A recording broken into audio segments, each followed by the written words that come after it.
materi yang akan diberikan pada setelah UTS ini. Yang pertama nanti kita pengenalan dulu penerapan teknik bioproses di industri. Kemudian yang kedua kita penyiapan mikroorganisme. Jadi kalau kita di lab biasa mungkin bekerja dengan cup atau petri dish atau tabung reaksi begitu.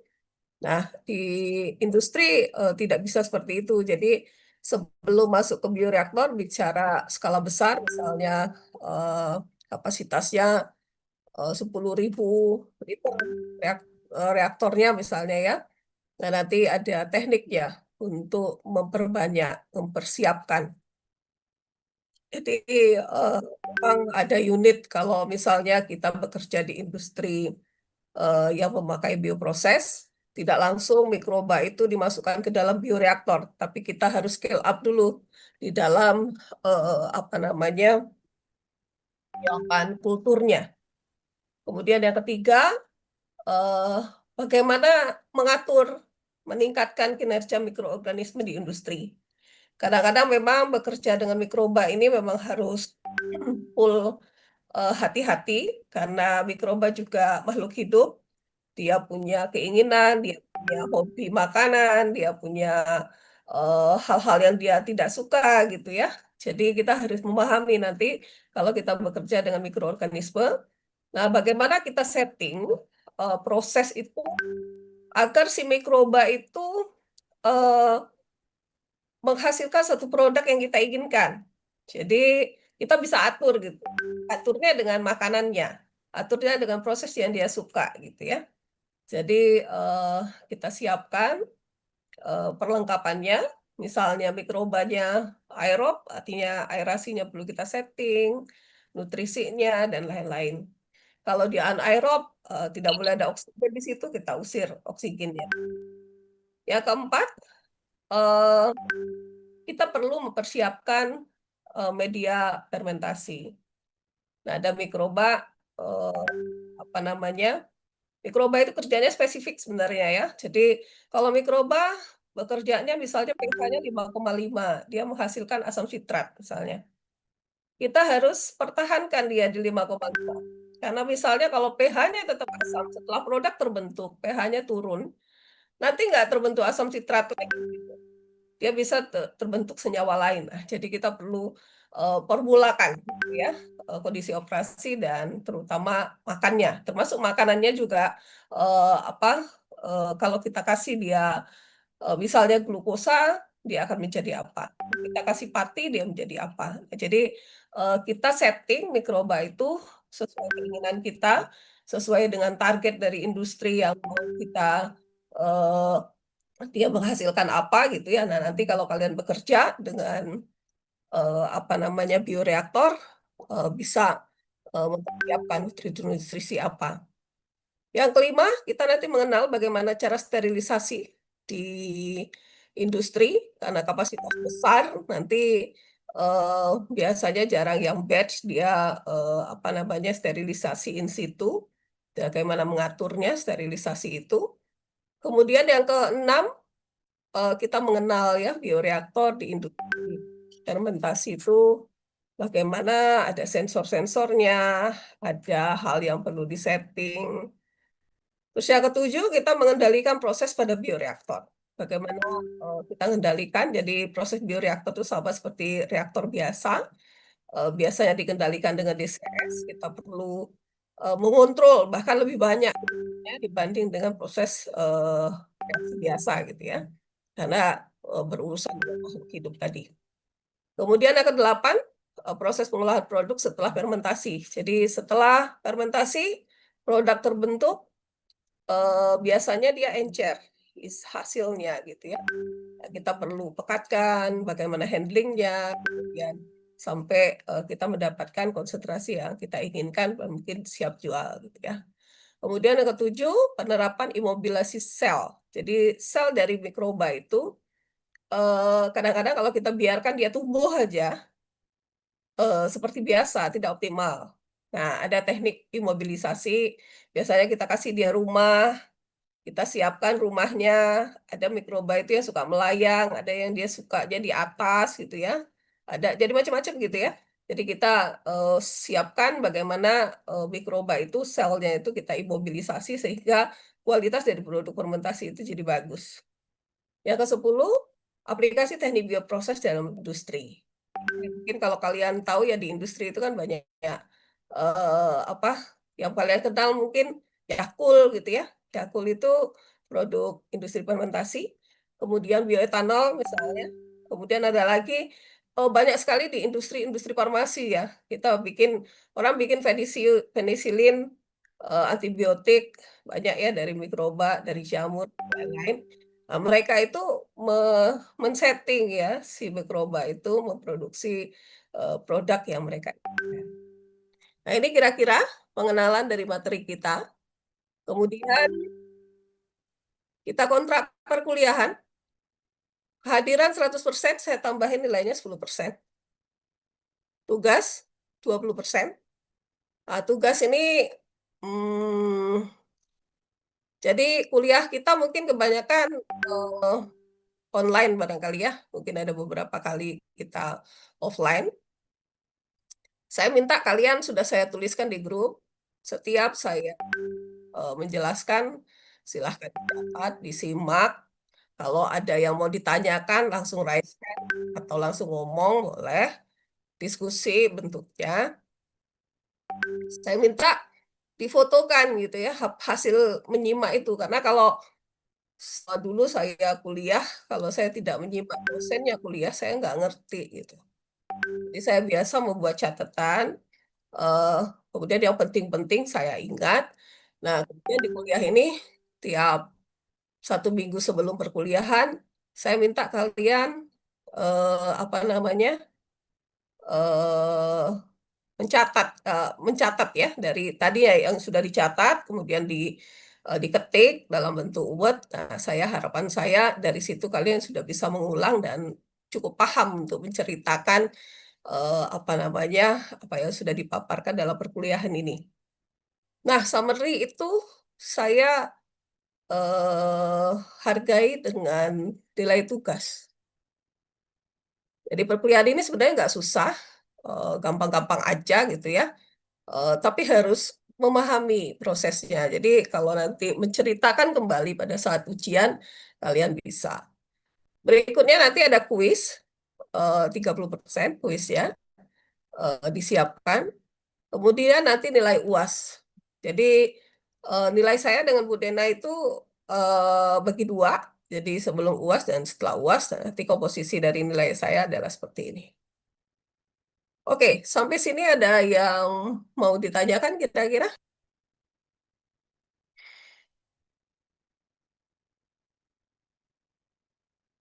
Cukup? Baik, ada kalau mau tanya resen aja ya. Saya minta ada 4 kelas, apa namanya digabung jadi 2 kelas. Nanti saya minta daftar namanya dari PIC. Mungkin kalau kalian tabrakan dengan jadwal hari ini, bisa masuk di jadwal eh, yang hari Kamis. Tapi tidak boleh ganti-ganti. Jadi rutin gitu ya. Kalau memang tabrakan kan pasti tabrakan terus gitu kan. Nah, jadi nanti ada datanya. Tapi absen tetap dilakukan sesuai jadwal aja, gitu ya. Absen. Kemudian bagi yang dua-duanya tabrakan, nanti juga saya minta daftarnya, sehingga nanti saya carikan solusi bagaimana nanti solusinya, sehingga tetap mahasiswa bisa menyimak mata kuliah saya. Oke. eh Jika saya tidak masuk kuliah, saya upayakan akan buatkan video. Insya Allah kalau sempat saya buatkan video untuk kalian. Walaupun saya tidak mungkin bisa hadir di ruang perkuliahan, karena kebetulan banyak sekali jadwal ya. Ibu juga terjadwal sebagai tim pakar untuk mengevaluasi ada produk dari ITB. Kami bekerja sama dengan tim UGM untuk evaluasi mengenai wound dressing. Jadi mungkin sampai akhir Desember tuh agak sering ke ITB dan UGM gitu ya. Kemudian saya juga masuk tim PUI PT dari UGM. Jadi Mungkin kalau saya tidak hadir, tetap nanti video saya tetap hadir sehingga secara online bisa memenuhi semua materi yang akan kita eh, berikan gitu ya, yang Ibu berikan. Bagi yang nggak hadir nanti mungkin juga disiap di aplikasi apa ya yang bisa upload video itu. Nanti akan saya kasih linknya, jadi siapapun bisa menyimak gitu. Nanti saya akan record juga perkuliahan hari ini. Jadi bagi yang mungkin kalau nanti mengulang summary-summary dari perkuliahan bisa nanti ditonton recordnya. Oke, sampai sini. Apakah ada yang perlu kita diskusikan sebelum begitu serius masuk perkuliahannya? Santai aja, perkuliahan ini nggak susah. Eh, apa cuma perlu disimak aja, disimak sehingga nanti memahami pola kerjanya. Aplikasi di industri paling banyak memang industri-industri makanan dan industri pangan yang menggunakan untuk produk. Tapi hampir seluruh pabrik yang punya unit pengolahan limbah menggunakan mikroba pasti menggunakan proses teknik bioproses karena mereka pakai mikroba untuk secondary treatment di pengolahan limbahnya. Jadi sangat baik sebenarnya nanti memahami handling atau mengoperasikan nanti unit pengolahan limbahnya yang memakai mikroba, basicnya adalah teknik bioproses.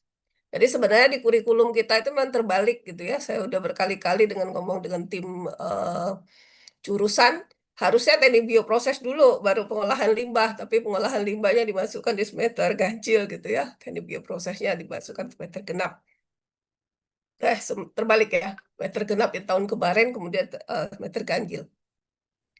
Jadi basic dari mengolah limbah pakai mikroba, itu pakai teknik bioproses. Jadi sangat baiklah untuk nanti kalian memahami, jadi kerja di pabrik manapun, orang teknik kimia bisa diletakkan di produksi, kebanyakan justru menjadi manajer lingkungan di industri, karena bisa menghandle bioreaktor dan lain-lain. Gitu ya.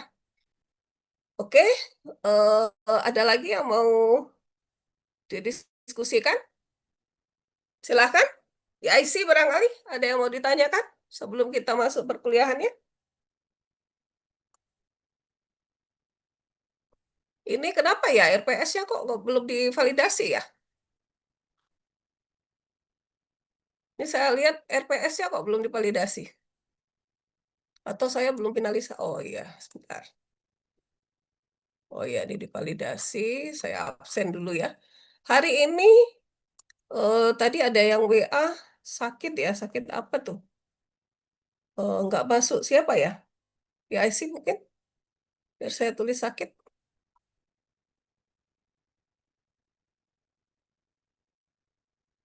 Kurang tahu Ibu, di grup belum ada konfirmasi sih Ibu. Gimana ya? Siapa ya tadi? Kalau dari kelas C itu Tami Ibu. Tulis di grup karena kalau nanti di pribadi nanti lupa kita. Saya lupa nih siapa tadi WA. Belum ada ya di grup ya? Aduh, kenapa ya nih?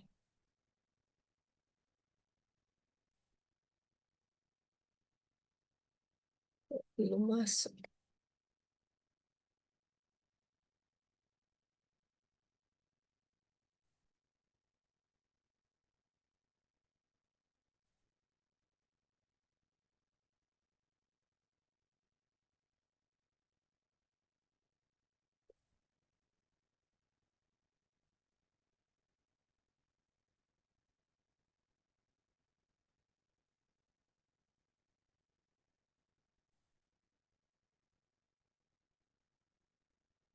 Silakan, mungkin sebelum kita mulai saya oprek dulu ini kok RPS-nya nggak ini ya. RPS-nya nggak masuk. Sebentar. Oh ini. Ibu punten, Ya, Utami hadir Bu. kenapa? Utami hadir tadi pagi memang sempat izin sakit karena dikira kan offline. Offline. Iya, Ibu. Oh iya, Kalau sakit online apa bisa Tami? sakit tipes, Ibu. Aduh, jangan sakit-sakit, sehat-sehat. Iya, Ibu. Terima kasih. Ini kimia banyak urusannya kalau sakit berat ya. Oke ya diaturlah ya, sehingga kalian juga sehat, ibu juga sehat. Sakit tipes ya. Ntar Iya, ya, saya Ibu. absen dulu ya. Terima kasih, Ibu. Hmm.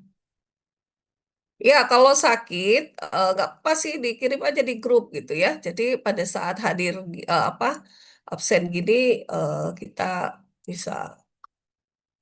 Nanti yang kelas B juga saya absen sesuai jadwalnya gitu ya. Tapi bisa masuk hari ini tetap masuk ya. Saya anggap masuk semua dah. Tapi kan nanti summary-nya ketahuan kalau nggak masuk ya. Nanti di apa namanya. eh Makanya saya suruh summary perkuliahan itu gitu ya. Jadi kan ketahuan nanti yang menyimak atau yang tidak. Saya rasa perkuliahan ini juga nggak perlu dihafal, tapi perlu dimengerti aja. Oh ternyata ngurus mikroba kira-kira begini gitu ya.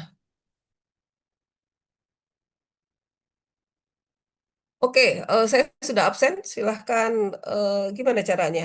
Ini tampilkan QR atau bagaimana nih? Tapi kan tadi sudah saya ini ya, sudah saya apa? Sudah saya absen kan? Nah, nah, kalian cek ya, kalau yang bagi yang belum absen silahkan masuk di QR-nya di nanti saya share di grup.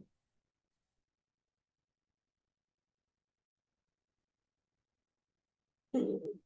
Kok ini banyak yang baru masuk apa namanya grup gitu ya? Emang kemarin-kemarin nggak masuk grup toh? Oke, ada lagi yang mau didiskusikan? Apa ada yang protes tentang kontrak perkuliahan yang saya buat? Boleh loh, mahasiswa itu jangan takut, protes-protes aja. Jangan takut. Oke. Ini ya, kontrak perkuliahan, setuju nggak nih? Kira-kira. Atau kuisnya 20 aja, UASnya 50 gitu ya? Kita tulis gitu ya, 20 gini. Oh, terlalu besar, Bu. Hah? UASnya 50. Masih terlalu besar, Bu. Jangan ya, 30 aja ya tetap ya. Ininya 40. Apa ininya dinolin? Nolin. Nah, cukup ya, kayak gini ya. Oke. Baik ya, saya rasa sudah ya. Tidak ada lagi yang pusing-pusing dengan absen dan lain-lainnya. Oke. Summary dikerjakan. Jadi disimak apa yang saya bicarakan. Kemudian difoto apa yang kalian tulis. Harusnya ada catatannya gitu ya. Kalau online, offline, saya cek nyatat apa enggak. Kalau cuma melongong-melongong, biasanya lewat-lewat aja nanti ya. Dicatat, yang penting aja dicatat gitu ya. Oke, kita mulai ya. Bioproses mungkin sudah dibahas tentang sama Bu Dena gitu ya. Yang pasti bicara bioproses pasti ada mikrobanya. Mikrobanya eh, mikrobanya apa saja? Bisa bakteri, virus, jamur, kapang dan lainnya. Bisa dia satu jenis, bisa dia rame-rame banyak jenis gitu ya. Dia satu kalau di pengolahan limbah kan dia rame-rame gitu ya. Ada mungkin ratusan ribu jenis mikroba di activated slug gitu ya. Jadi mikroba itu eh, spesifik kerjanya ya. Tergantung kita mengkondisikan. Nah, kalau bioproses tekniknya kita me- mengatur gitu ya, mengatur teknologi yang pasti kita pengen ya mikroba itu kinerjanya baik. dan menghasilkan produk atau mendegradasi bahan baku yang kita inginkan untuk menjadi produk yang kita targetkan. Aplikasi teknik bioproses banyak sekali ya, fermentasi untuk produk-produk. Ada juga bioproses itu targetnya untuk memang menargetkan yield yang tinggi. Nah, problem di bioproses, jadi misalnya contoh aja bioetanol, orang buat bioetanol ya. Adakah yang tahu bioetanol yang dijual di pasaran kira-kira konsentrasinya berapa? Konsentrasinya. Kalau di apotek itu kan banyak ya. Bioetanol itu banyaknya dijual orang dengan 70%. Ada lagi yang murni 99,9%. Nah, perlu kalian tahu, sampai saat ini Indonesia belum bisa memproduksi etanol pure yang 99,99%. Belum bisa. Kita masih maksimal 95%. Artinya memang problem ya untuk meningkatkan viewer yang tinggi, walaupun dari 95 ke 99 itu luar biasa teknologi yang harus dikembangkan gitu ya. Nah, kebanyakan memang 70%. Tapi perlu diketahui, memproduksi etanol itu 5% aja di dalam. Jadi misalnya fermentasi dalam satu reaktor, katakanlah ini satu reaktor, kita masukkan glukosa atau molase atau apa gitu ya, kita masukkan apa Saccharomyces cerevisiae karena mikrobanya pakai Saccharomyces.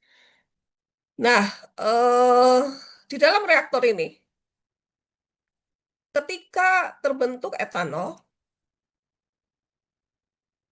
5% etanol nih ya, khusus etanol, jadi saking dia spesifik ya, 5%, maka pH akan turun ya, pH-nya akan turun. Turun atau naik. Nah, ketika dia 5%, mati mikrobanya.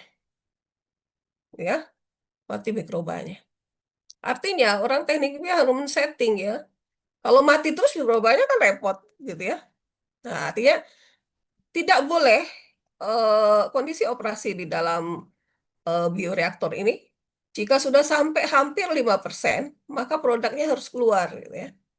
Tapi mikrobanya dibiarkan dalam dalam reaktor. Karena kalau 5% tuh mikrobanya lagi apa bekerjanya aktif gitu. Kemudian kita masukkan lagi bahan bakunya. Nah, artinya kita setting gitu ya. Kita tugasnya untuk meningkatkan yield-nya. Karena kalau kita biarkan dia proses batch, seperti orang bikin tape gitu ya. Tape, ya tape dari ubi jadi dia tape gitu ya. Tapi kalau dia etanol, 5% mati mikrobanya. Kita harus keluarin. Nah, ini men-setting ini, bioreaktor itu tugas kita. Bagaimana kita men-setting apakah prosesnya pure batch, apakah dia harus semi batch atau semi continue, dikeluarkan sebagian untuk menjaga pH-nya, kemudian kita masukkan lagi bahan bakunya, kita masukkan lagi nutrisinya. Nah, ini yang perlu kita setting. Kemudian berbagai eh, penyakit gitu ya, untuk tanaman gitu ya. Tanaman yang sering banyak penyakit ya, biopestisida dan lain-lain itu juga bisa dikembangkan dari fermentasi, dari bioteknologi. Kemudian untuk pertanian juga, untuk reproduksi dari hewan, agriculture dan lain-lain. Kemudian untuk tanaman, kemudian banyak lagi biofuel, etanol, hidrogen, itu kan pakai mikroba ya, enzim, kemudian juga berbagai macam produk fermentasi yang menghasilkan bahan baku obat dan juga mungkin makanan dan lain-lain. Jadi luas sekali gitu ya, luas sekali.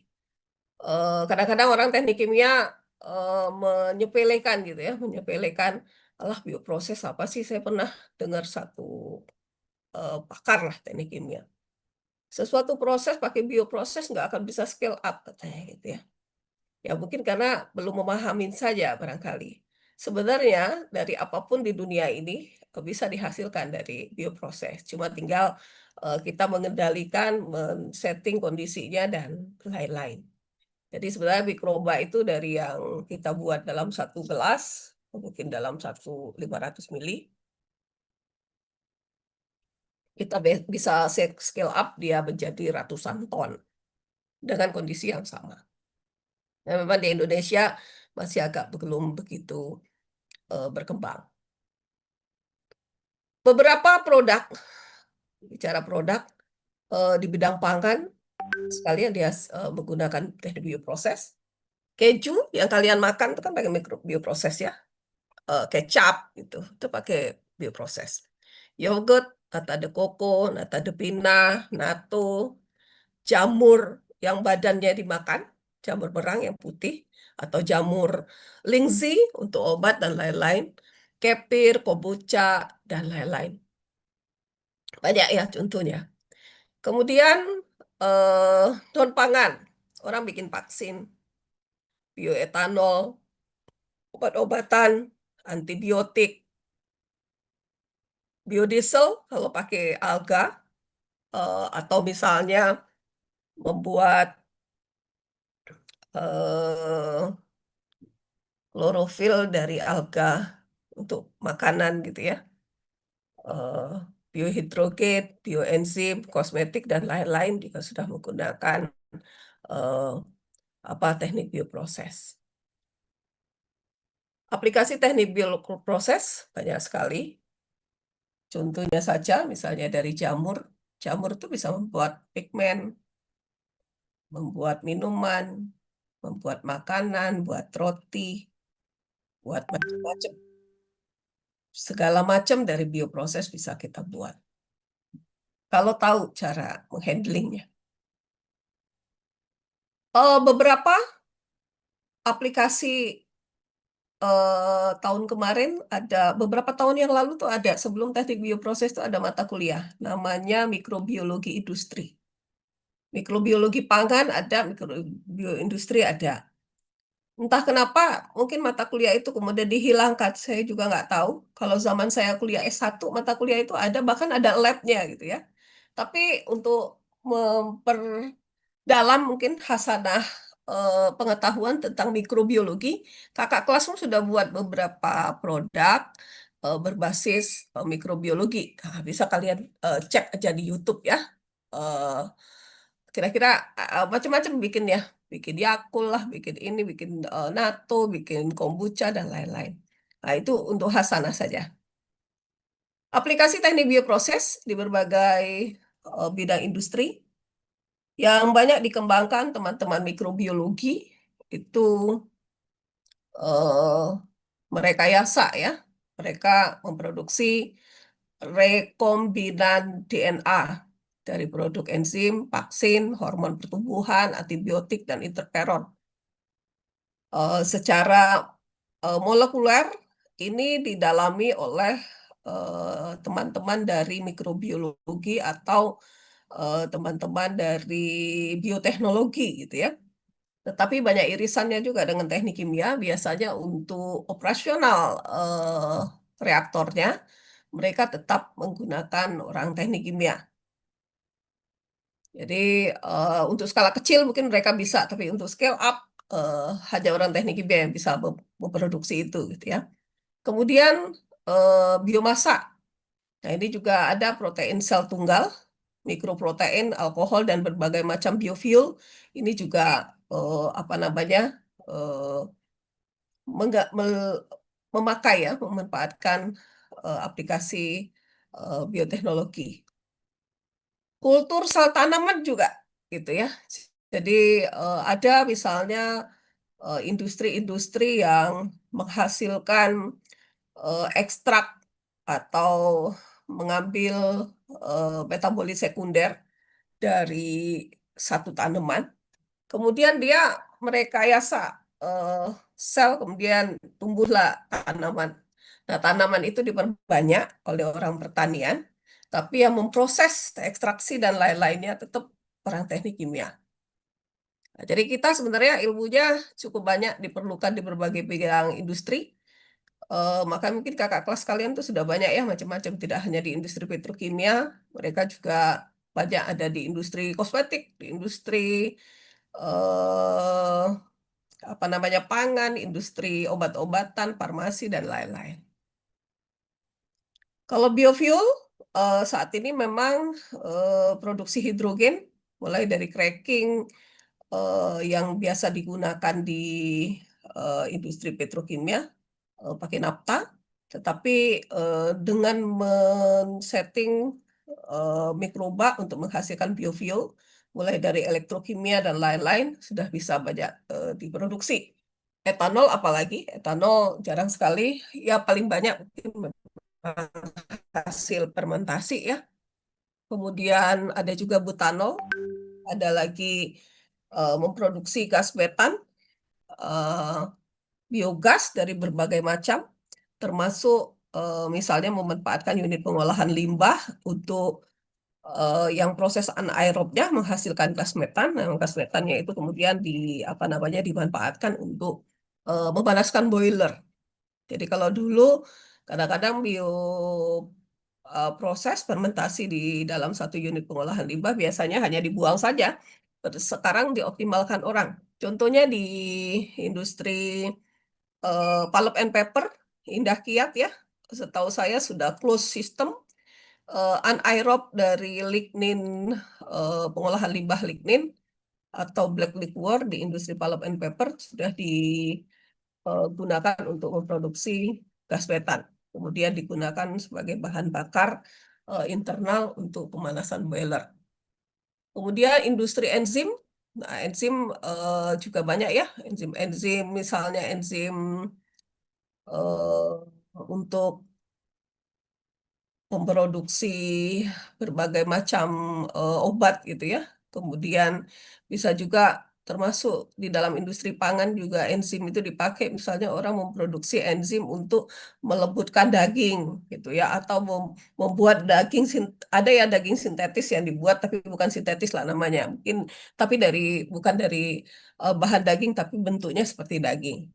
Nah, termasuk mereka menggunakan teknik bioproses.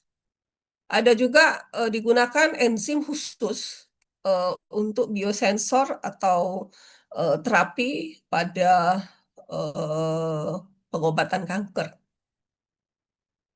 Kemudian kutul mitoba pembuatan asam amino termasuk bioremediasi dan pengolahan limbah. Nah, kalau bioremediasi ini sering dipakai oleh orang-orang lingkungan, misalnya terjadi tumpahan minyak di laut, selain di apa namanya di trap minyaknya, kemudian nanti mereka sebarkan mikroba yang non patogen untuk membantu mendegradasi minyak, termasuk misalnya mendegradasi eh, dari pengembangan industri apa namanya logam gitu, industri logam kan biasanya banyak mencemari lingkungan, termasuk juga misalnya di penggalian logging minyak dan lain-lain.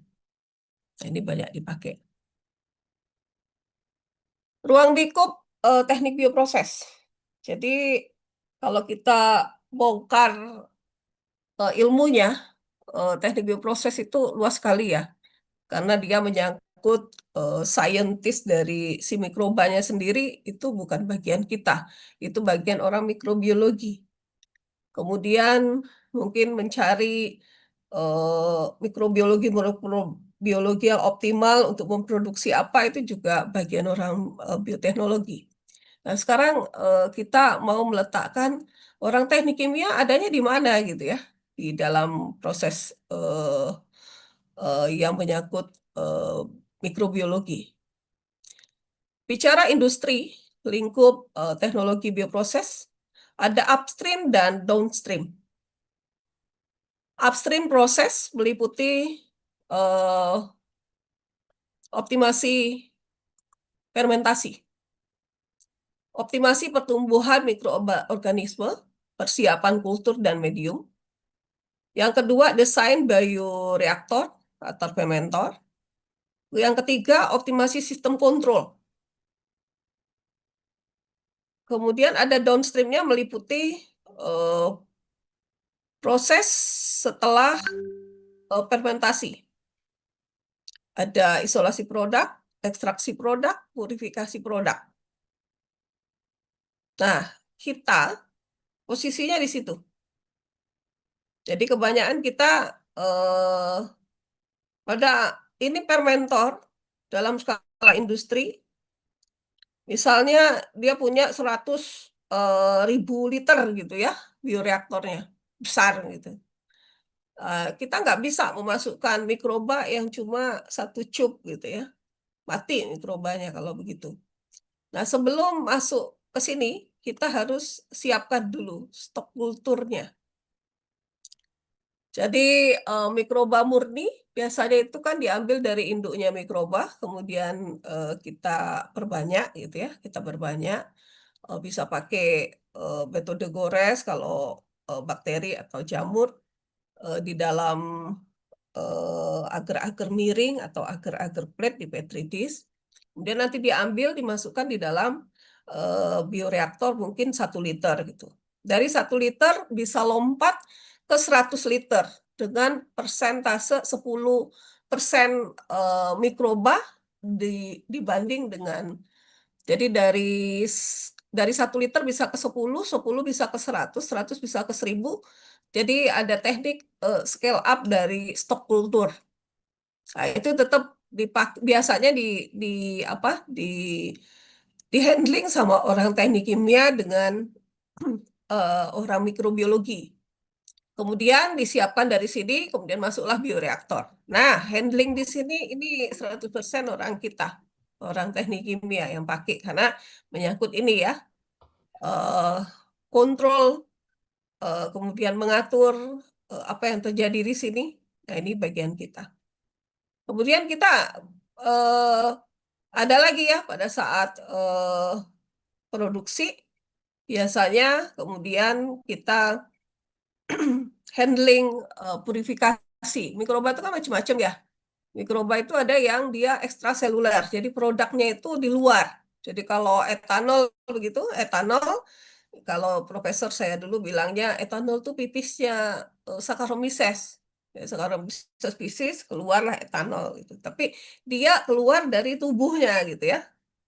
Ada juga waktu saya S2 kita buat bioplastik dari mikroba. Mikrobanya itu intraseluler, ada dalam sel. Nah, kita memanennya juga perlu perlu handling orang teknik kimia karena skala besar gitu ya. Nah, ini kita perlu ekstraksi atau kita pecah apa dinding selnya dan lain-lain. Nah, itu bagian kita. Nah, bagian hulu dari risetnya, jadi kita itu biasanya mengembangkan yang sudah dikembangkan oleh para peneliti-peneliti mikrobiologi dan mau bioteknologi. Scale up-nya baru urusan kita. Peran mikroba dalam bioproses. Kalau bahan baku, ada mikroba, ada makanan, tentu kita setting dia jadi produk.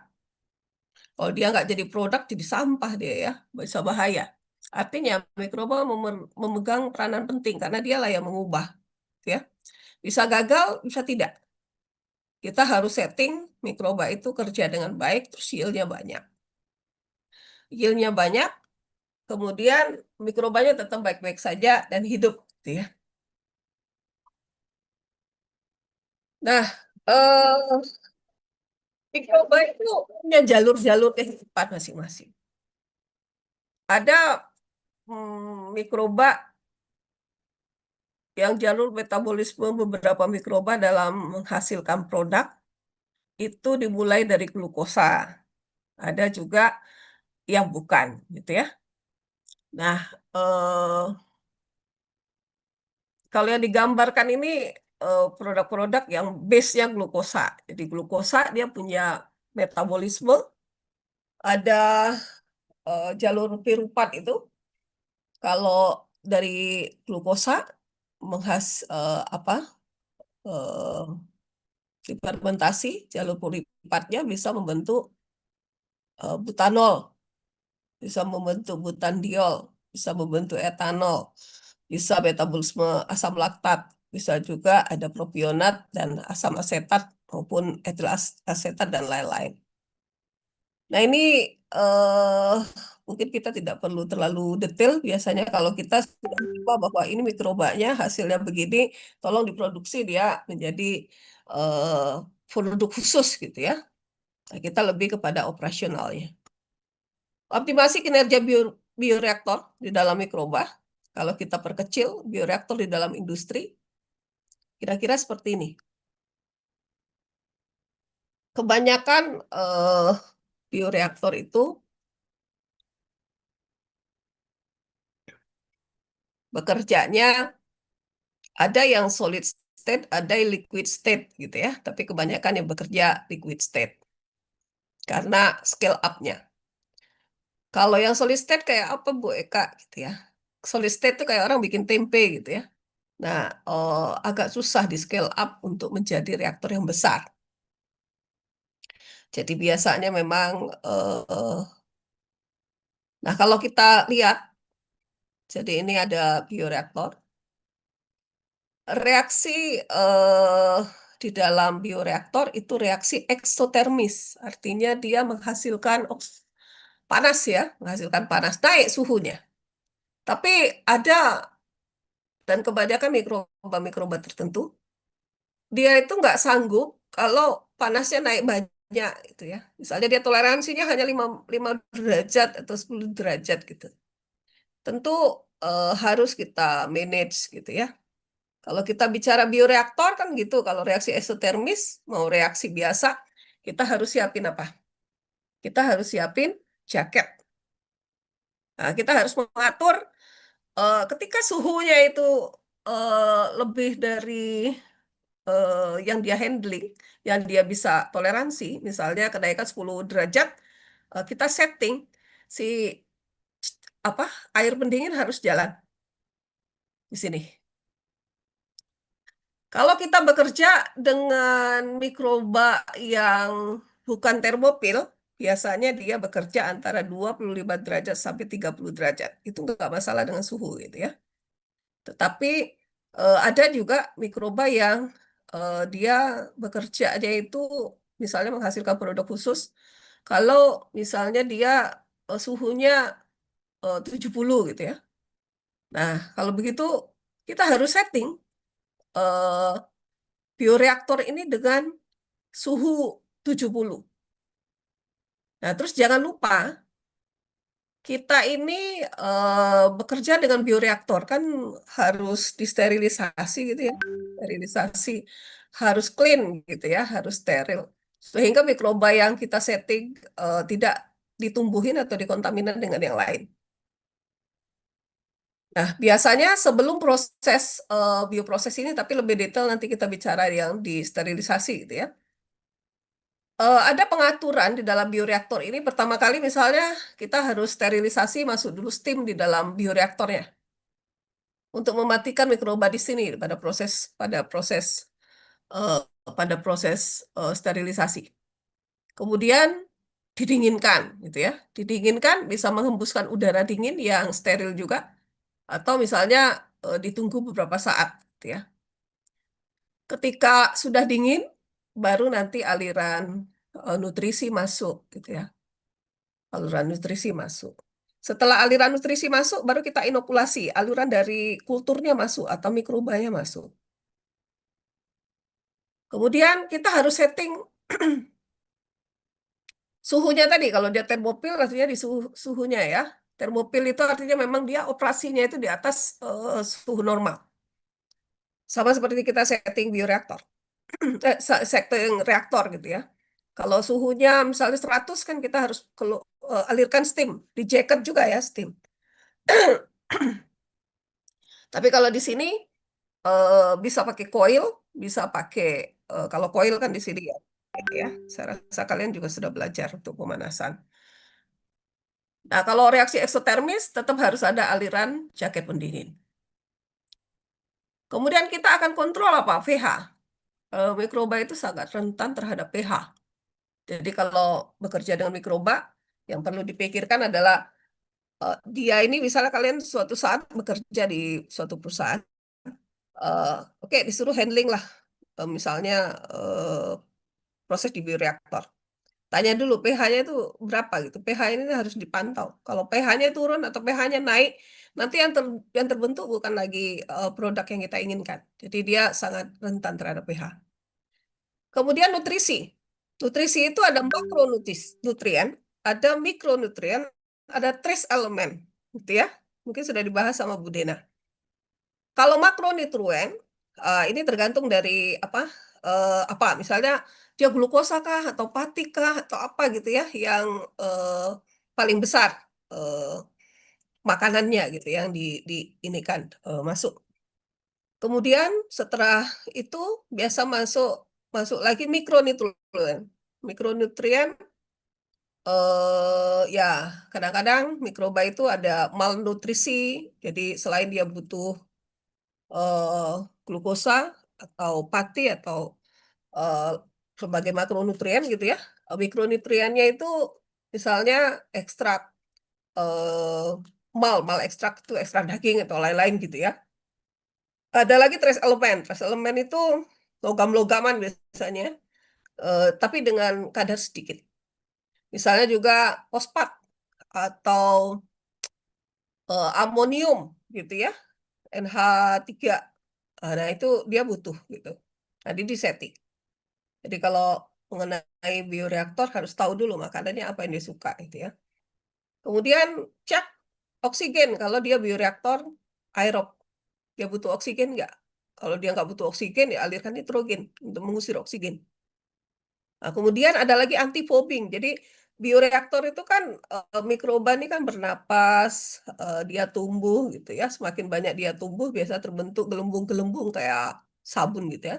Nah, kalau gelembung-gelembung itu banyak di sini, itu mengganggu transfer eh, oksigen ke dalam sini gitu ya. Nah, ini biasa ditambahkan antifoaming. Ini yang paling sederhana. Nah, yang perlu disetting seperti tadi, apakah nanti kalau pH naik, karena kalau mikroba fermentasi pH-nya akan naik, bisa bisa naik, bisa turun gitu ya. eh Kita perlu pertahankan mikroba di dalam sini untuk sekali proses atau dia berkali-kali gitu ya. Nah, kalau dia berkali-kali ya kita harus pasang membran di sini biar pada saat produknya keluar mikrobanya tetap di sini. Tapi kalau sekali proses dia dibuang, ya nanti masuk dalam proses. Nah, ini yang perlu eh, di setting. Nah, di setiap aliran-aliran ini tentu ada tangki-tangki penstabil pH gitu ya. Kalau misalnya ya biasa seperti kita belajar di apa namanya di pengolahan limbah, ada penstabil pH kalau dia pak asam jadi disuplai basah gitu ya. Kemudian kalau dia basah sekali, suplai asam untuk stabil pH. Artinya ada tangki-tangki buat stabil pH.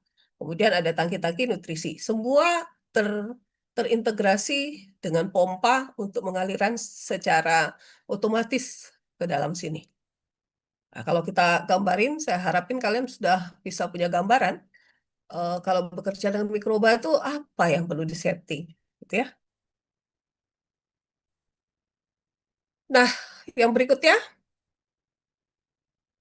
eh ini cara kerja mikrobanya. Jadi pembentukan metabolit dari suatu hasil kinerja apa namanya mikroba ada 7 yang sering dipakai. Ada glikolisis, ada fermentasi butirat, butandiol, alkohol seperti tadi ya, hemolaktit, asam propionat dan mik asam. Nah, kalau ini kita nggak setting, tapi dipelajari nanti misalnya bekerja dengan mikroba, misalnya mikroba khusus, dia ini pakai jalur metabolisme apa? Nah, jalur metabolisme itu nanti dia banyak menghasilkan senyawa-senyawa antara. Dan itu reversible biasanya ya. Dia bisa balik kalau kondisinya nggak disetting. Nah, kita perlu mengkondisikan dia benar-benar nanti memproduksi produk secara optimal. Yang berikutnya, eh mungkin sudah kenal juga, mikroba itu hidup. Jadi pada saat hidup, dia tumbuh, dia membelah diri, gitu ya. Perlu dipelajari apa namanya grafik pertumbuhan mikroorganisme. Ini grafik pertumbuhan mikroorganisme. Ada 4 fase dari mikroorganisme dan nanti akan berkaitan dengan bagaimana kita setting kondisi operasi di bioreaktor, ya. Pada saat tadi di dalam bioreaktor masuk di sini misalnya masuk dulu makronutriennya, kemudian kita inokulasi. Kalau bicara inokulasi itu memasukkan mikrobanya, ya. Dia nggak langsung hidup, walaupun dia hidup, tapi dia biasanya diem dulu, yang disebut dengan lag fase. Lag fase ini masa adaptasi. Ada yang cepat, ada yang lambat. Nah, pada saat kalian menghandling suatu bioreaktor, pelajari lag fasenya ini berapa lama. Di sini, dia tidak perlu makan banyak. Jadi dia cukup makan yang seperlunya, karena dia baru baru adaptasi gitu ya. Nah, mikroba tertentu lag fasenya beda-beda. Nah, yang paling optimal itu adalah fase eksponensial, ini pertumbuhan. Terus mikroba itu tua gitu ya. Dia akan tua, eh, tumbuhnya dengan eh, apa kematiannya itu seimbang. Maka dia akan masuk fase stasioner, kemudian dia mati.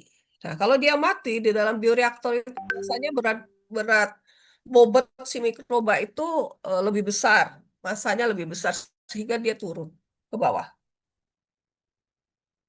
Kebanyakan mikroba yang lagi berproduksi optimal itu dia melayang-layang ya di dalam bioreaktor itu.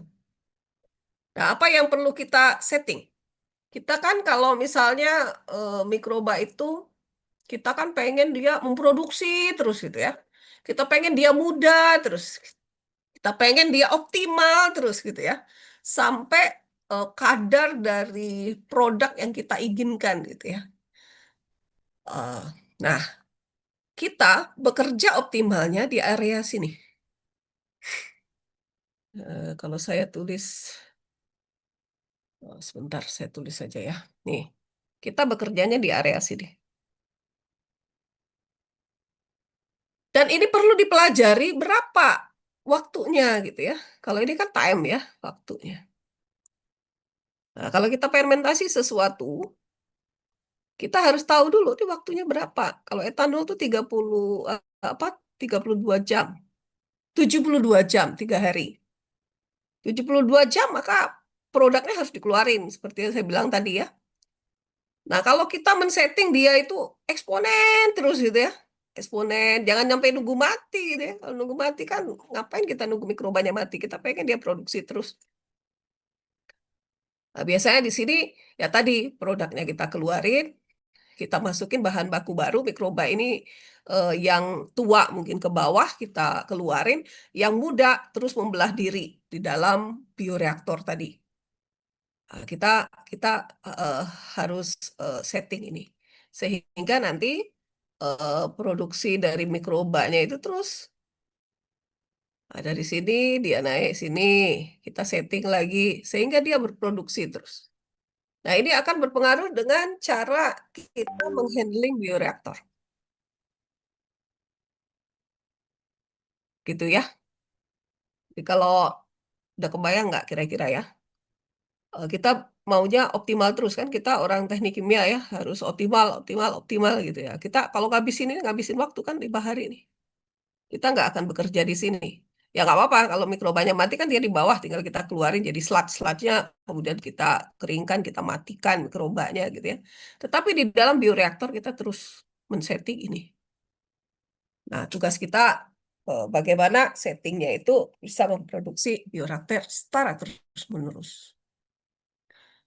Nah, ini beberapa ya produk-produk mikrobiologi yang banyak dipakai sebagai bahan baku industri atau memang ada juga sintetisnya gitu ya.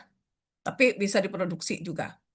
Contoh etanol, gliserol juga bisa diproduksi, asam laktat juga bisa, aseton dan butanol, alfa amilase, asam glutamat, nisin, penisilin, dan lain-lain. Ini sudah ada industrinya. Nah, ini mikroba penghasilnya. Kalau nanti kita bekerja dengan mikroba khusus begini ya kita harus kenali ini si mikroba sukanya apa gitu ya. Nanti disetting dengan tadi makronutrien, mikronutrien, trace element dan lain-lain. Kapan kita mengoperasikan makronutriennya, kapan kita mengoperasikan masuk di dalam bioreaktor apa mikronutriennya, tergantung nih kondisi yang pada saat eksponensial. Jadi banyak kan ya dipakai-pakai di industri manapun banyak dipakai. Oke, nah tadi ya seperti bicara selain proses sterilisasi yang perlu kita atur karena in situ kan nggak mungkin kalau bioreaktor kan nggak bisa kita keluarin kita apa kalau di lab kan bioreaktornya kotor kita bersihkan kita tuang kita masukkan lagi ke autoclave gitu kan. Kalau reaktornya besar kan nggak bisa begitu kita harus setting dia bekerja. Nah ini saya bilang kita mengatur bioreaktor kalau yang tadi ya kondisi optimalnya ini kita tidak menunggu waktu dia mati. Jadi kalau mikroba di sini berkembang biak yang mati tinggal ke bawah, kalau sludge-nya banyak kita ukur sludge-nya kita keluarin waktunya ya. Nah, tetapi kapan kita mengeluarkan produk, kapan kita memasukkan apa tuh nutriennya?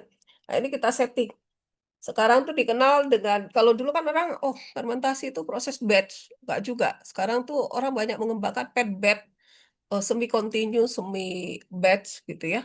Untuk men-setting bagaimana nih produksi produk, kalau dalam hal ini etanol, terus-menerus bisa diproduksi tanpa harus start-up lagi mikroorganisme.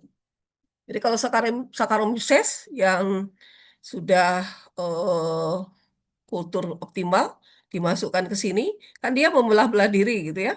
Kalau sudah membelah diri kan dia kalau sudah masuk fase stasioner ini kan yang udah tua-tua ke bawah gitu ya. Nanti yang mudanya tetap membelah diri kan.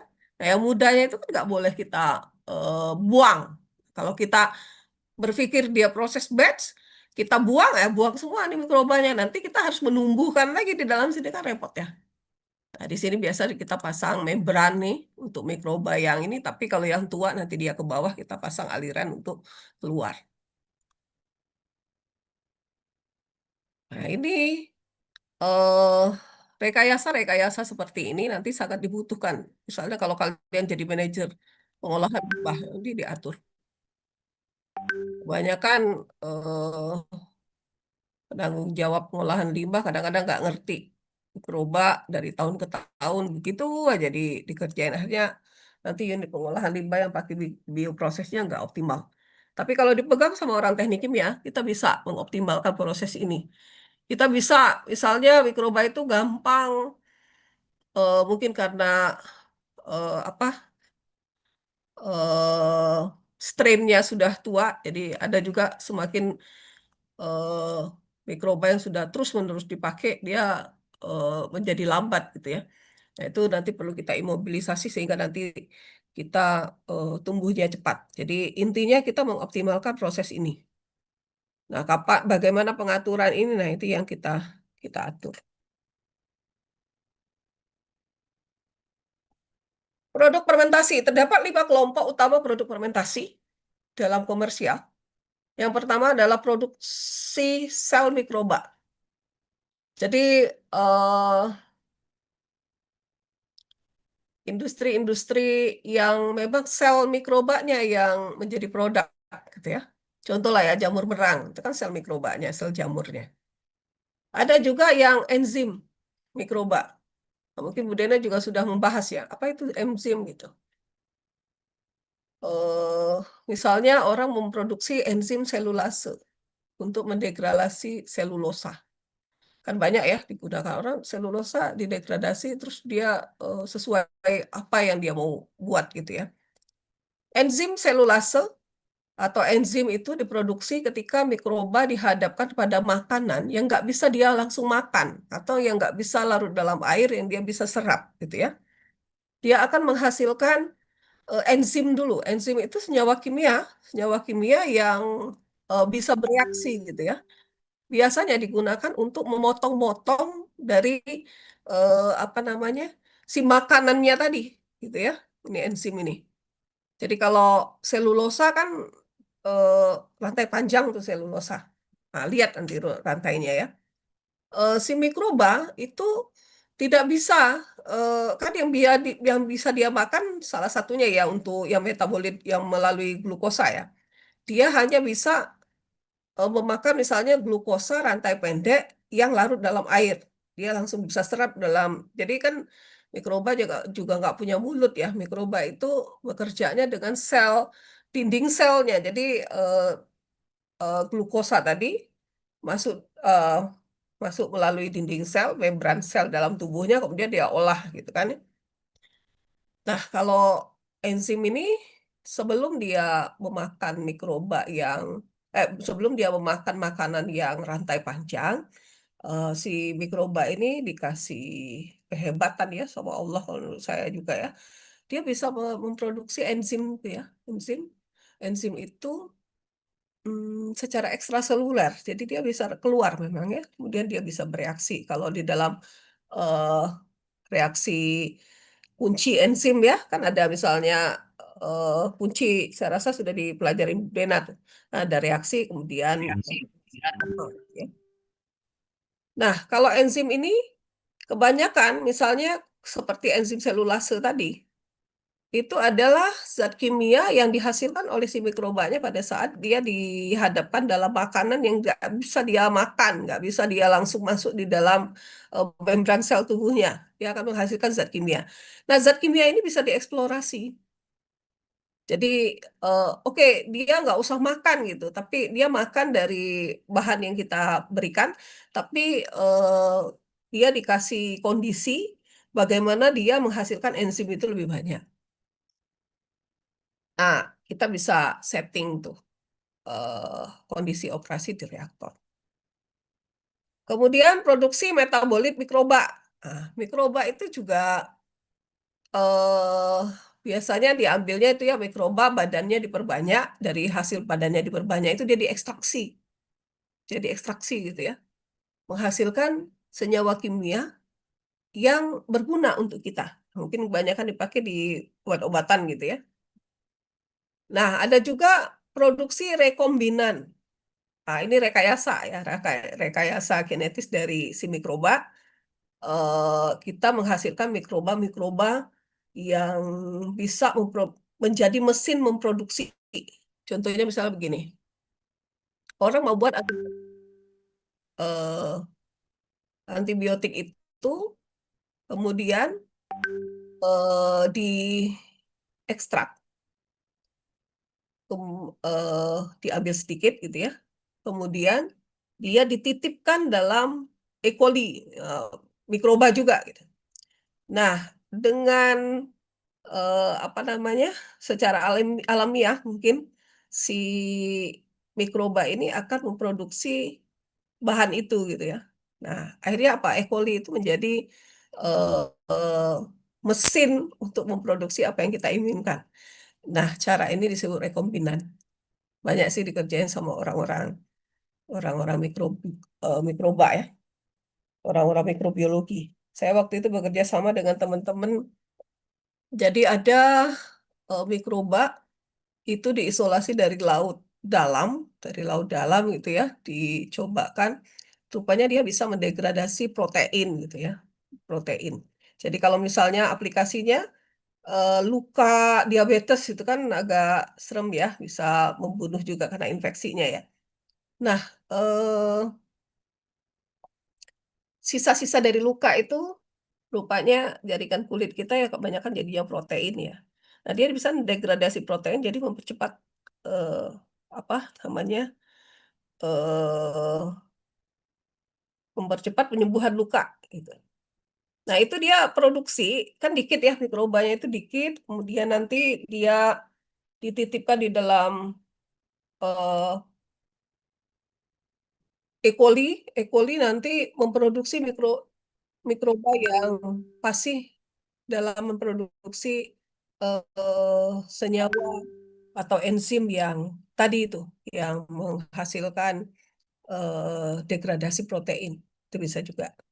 Nah, kalau untuk lebih detail mungkin dipelajari aja nanti deh. Kemudian ini ya, kita tidak mempelajari ke arah hulunya, tapi kita mempelajari ke arah hilirnya. Kemudian produksi komponen dari hasil proses transformasi. Ya, seperti etanol ya, yang ekstraseluler, ini bisa diproduksi. Oke, ini produk dalam bentuk sel mikroba. Contoh-contohnya aja ya. Buat donat, donat itu kan mikroba ya, mikroba dalam pati, pasa padat, dia jadi roti. Roti juga bisa jadi industri yang sangat besar, bisa jadi apa namanya bisnis yang luar biasa untuk memproduksi roti ini. Nah, ini pakai mikroba dia, pakai Saccharomyces. Saccharomyces di dalam pati gitu ya, di dalam pati. Kemudian ada juga jumlah sel dibuat sebanyak-banyaknya. Kemudian nanti dia apa namanya digunakan untuk memproduksi protein sel tunggal. Ini juga bisa digunakan menjadi badannya, jadi badannya yang diproduksi ya bisa menghasilkan macam-macam ya, spirulina dan lain-lain, termasuk Saccharomyces diproduksi juga dengan cara ini.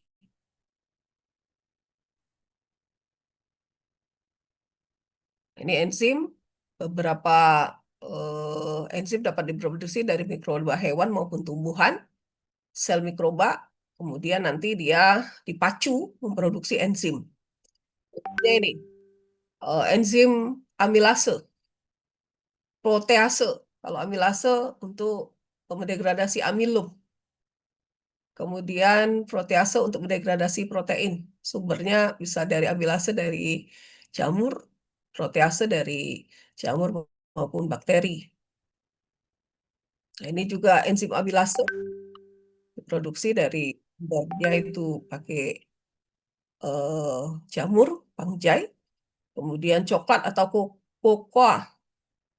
Nah, ini untuk memproduksi sirup digunakan juga amilase, kemudian enzim amilase dapat dari kopi juga ya, yang difermentasi juga ada kopi dan lain-lainnya. Yang dimanfaatkan adalah enzim pektinase dari jamur. Nah, kita hanya kenal-kenal dulu, nanti baru kita eh, mempelajari lebih detail.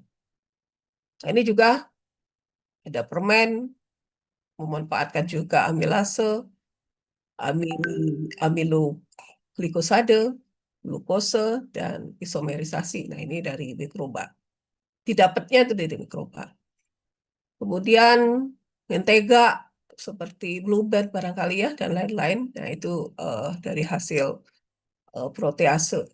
Dapatnya dari eh, jamur dan mikroba juga. Banyak juga kalau es krim dari enzim laktase, didapat dari yeast. Nah, kalau dulu kan ada film ya, kalau sekarang kan sudah enggak lagi. Kalau dulu fotografi itu menggunakan recovery film. Dia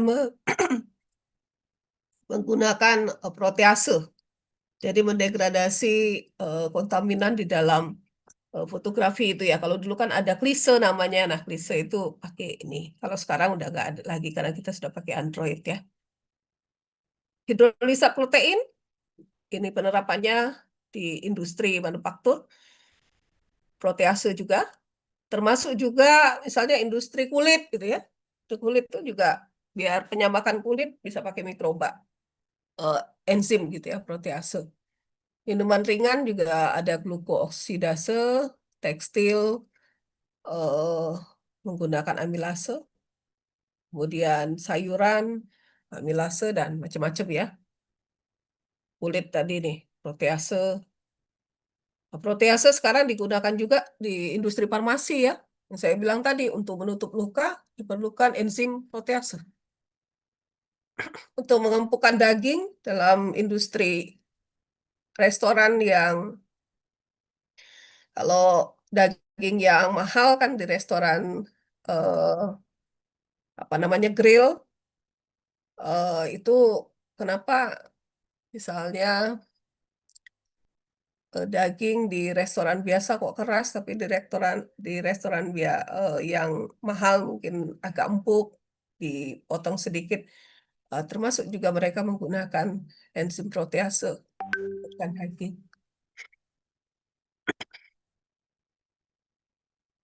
Produk dalam bentuk metabolit mikroba. Nah, ini juga metabolit mikroba. Ada etanol, asam sitrat, desin, nukleotida, fenilalamin, polisakarida, vitamin. Ini juga bisa memanfaatkan eh, mikroba ya. Tentu memproduksinya dengan pertimbangan tadi ya, kita produksi seoptimal mungkin pada fase lab. Yang berikutnya lagi, metabolit sekunder.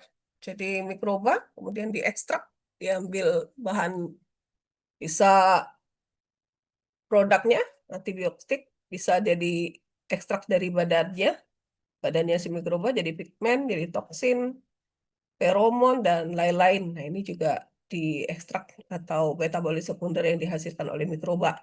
Nah, ini banyak ya dipakai untuk anti cancer, pestisida, biopestisida, dan lain-lain. Produk-produk sel eh, produk dalam bentuk sel mikroba, selnya.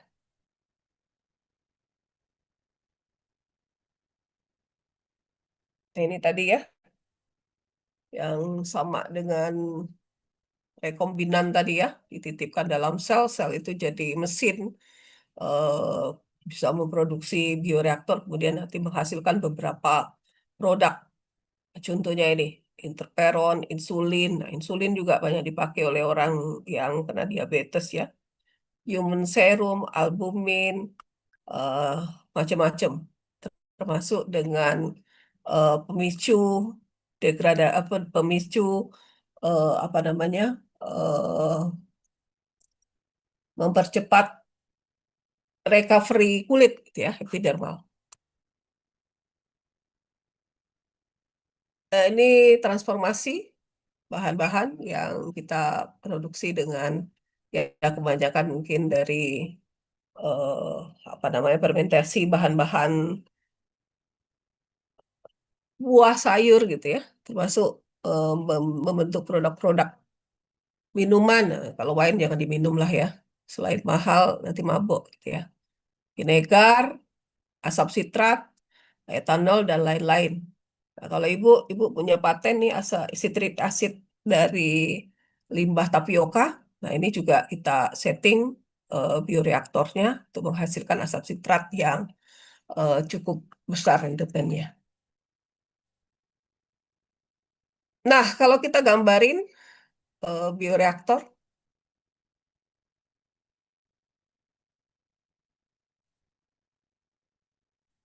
kita gambarkan prosesnya. Jadi kalau bahan baku, mungkin lah ya, bahan batu kita bersihkan, kita haluskan, kita keringkan, kemudian kita eh, apa namanya, kita dryer. Nah, ini tray dryer, kita haluskan, kita grinding, kemudian masuk dalam bioreaktor. Nah, bioreaktor kita setting untuk menghasilkan produksinya. Ini persiapan untuk proses yang ada di dalam sebelum masuk bioreaktor. Mungkin ini ya, hanya perkenalan saja. Mungkin besok, minggu depan kita lebih detail lagi. Intinya, bioreaktor atau bioteknik yang menggunakan teknik bioproses yang menggunakan bioreaktor itu banyak sekali dalam kehidupan kita. Dan orang teknik kimia bisa mendalami hal ini cukup detail sehingga nanti bisa pola kerja dari bioreaktor untuk optimasi proses itu kalian bisa jalankan ketika bekerja di dalam industri. Baik, sampai sini kira-kira ada yang mau ditanyakan?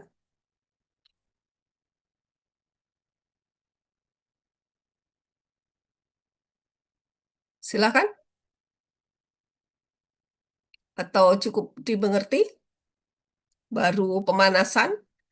Ah, tadi selain tugas summary, saya minta kalian juga membuat satu tugas besar, satu orang satu, dan dikumpulkan sebelum UAS. Ambil satu produk industri, eh, tidak boleh sama, jadi sendiri-sendiri saja. Ambil kira-kira produk apa yang mau diproduksi. Misalnya enzimnya atau produknya. Nah, nanti di list di grup ya. Di grup, didaftarkan aja ke PIC-nya. Mau produk-produk apa. Bisa saja misalnya produk eh, sama eh, produknya, tapi mikrobanya berbeda. Bisa juga produknya mikrobanya sama, tapi produknya berbeda. Contoh, misalnya pati. Pati itu kalau difermentasi dengan satu mikroba, misalnya Panericoides chrysosporium atau apalah ya, jamur atau bakteri. Ketika pH-nya 5,5, dia menghasilkan asam sitrat. Tapi kalau pH-nya di bawah 4, dia menghasilkan asam semut. Nah, kan bisa ya, bisa disetting begitu. Nah, saya minta dibuatkan flow diagram prosesnya, pembuatannya, dari persiapan mikrobanya sampai produksinya, menjadi tugas besar setiap orang, satu produk, satu mikroba. Didaftarkan ke PIC-nya masing-masing sehingga tidak boleh sama, gitu ya. Nanti PIC yang melaporkan ke saya tugas besarnya satu. Jadi selain summary ada tugas besar untuk nilai tugas. Nah, mungkin nilai tugas akan diperbesar dari kontrak kuliah tadi, kuis akan saya perkecil eh, nilainya gitu ya. Oke, sampai sini saya rasa pemanasan saja. Ada yang mau ditanyakan atau sudah cukup? Atau kalau tidak ada yang bertanya, saya yang bertanya bagaimana?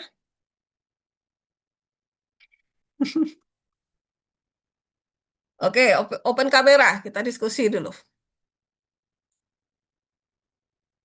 eh Coba siapa ya?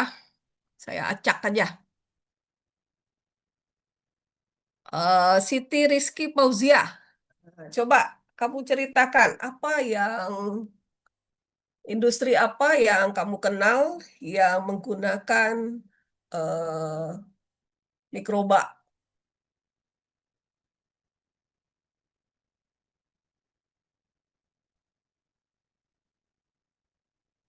Halo, Siti Rizky Fauzia?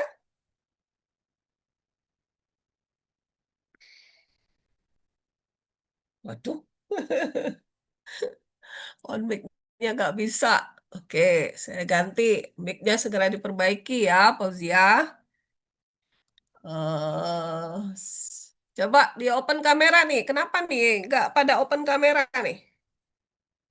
Saya mau lihat orang-orangnya nih. Ada nggak? Sudah. Oke, coba siapa ya? Bayu. Mana tadi? Atau Sandi Panca. Nah, Sandi Panca coba dijelaskan satu industri yang menurut kamu pakai mikroba dalam kehidupan kita sehari-hari.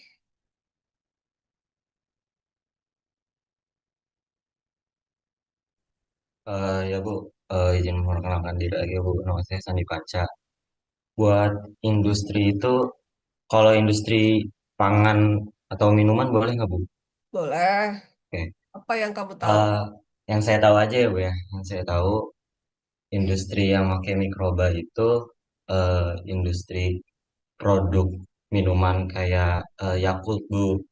di mana Kan itu sudah kan saya produknya sebutkan tadi, yang yang jangan saya sebutkan dong. eh yang selain dari Yakult ya Bu. Mm-mm. Kalau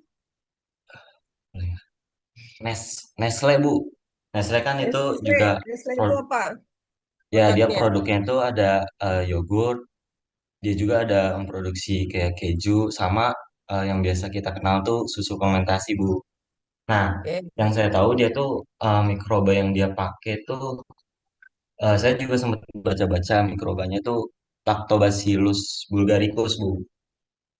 Mm-mm. Sama Buat apa itu? dia juga pakai eh, bakteri Streptococcus thermophilus.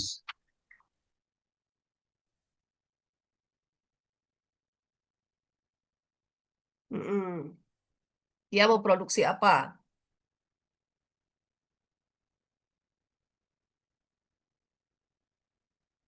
Ya Bu, Halo, tadi buat Panca? produknya itu dia produksi yogurt, keju sama susu fermentasi Bu.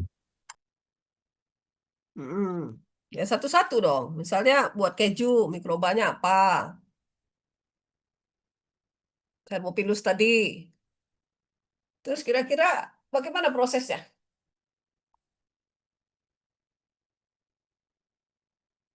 Belum begitu tak paham ya? Oke, dicari ya. Nanti didaftarkan. Misalnya keju dari mikroba A. Prosesnya kayak apa? Bikin blow diagramnya, deskripsikan prosesnya. Ya, oke. Contoh lagi, misalnya Vania. Vania Safadila. Vania, apa dalam kehidupan sehari-hari yang ada mikrobanya?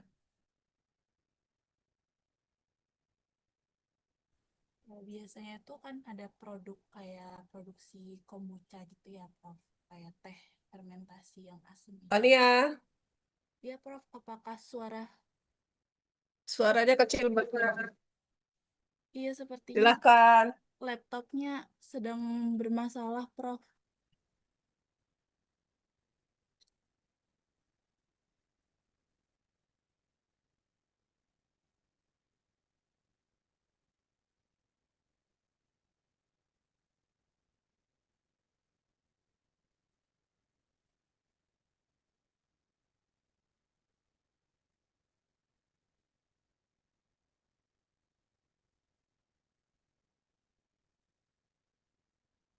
Halo, apakah suara saya terdengar?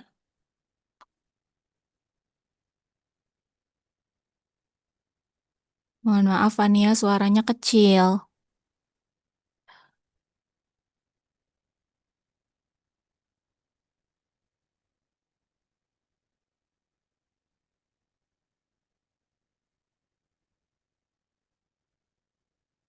Ya, gimana? Vania, Mohon coba maaf, diulangi. apakah suara saya terdengar? Ya,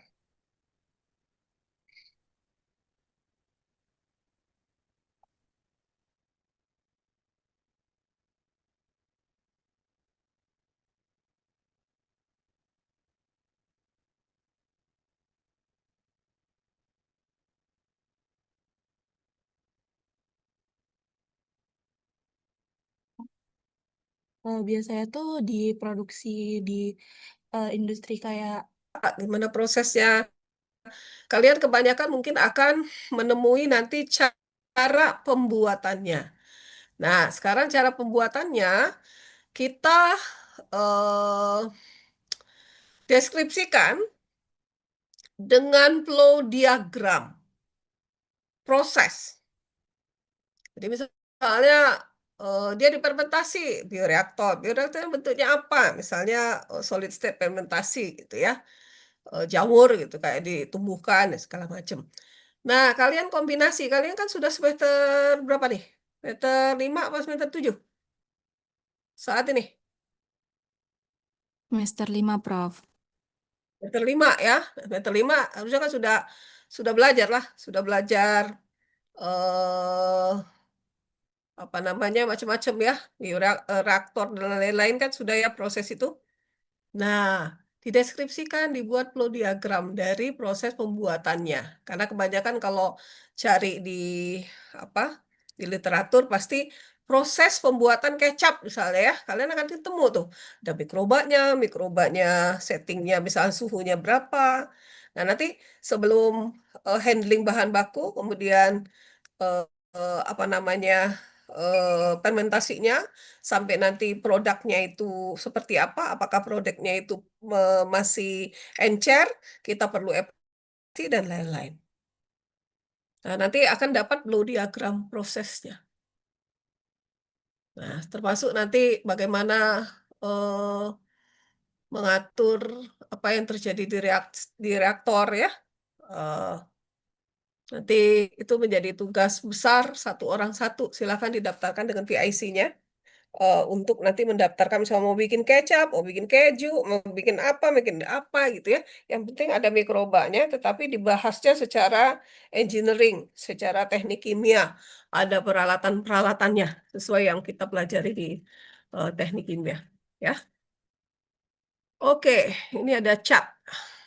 Punten Prof, laptop saya nggak bisa on mic. Oke, sepertinya mic-nya juga bermasalah loh. Kok dua-duanya bermasalah? Nggak boleh bermasalah ya. Kalau sehari ini nggak apa-apa, tapi besok harus mic-nya baik, layarnya baik, kuliahnya ikutan baik. Kalau ditanya nanti rusak semua mic-nya ya. Minggu depan kita tanggal berapa minggu depan? Ini tanggal berapa? 27 ya? 27. Minggu depan kita tanggal Tanggal 3, Ibu.